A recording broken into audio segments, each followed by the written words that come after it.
Good afternoon, my name is Diego, or Atlachinocolog Pakilisli if you prefer to call me by my name in Nahuatl.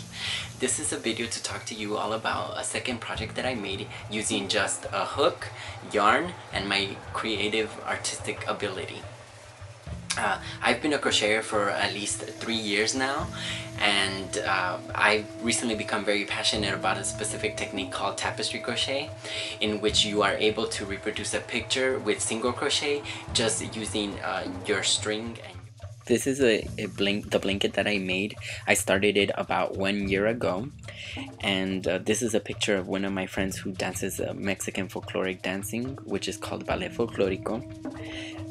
This blanket turned out to be 6 feet long and 3 feet wide, so it's actually really big. It's a little bit taller than I am, and I used 9 different colors, and it looks really beautiful. The technique that I used is similar to Carol Ventura's tapestry crochet techniques. She describes these techniques in her book called Tapestry Crochet Techniques. I've included a link to her book below, so please feel free to check that out.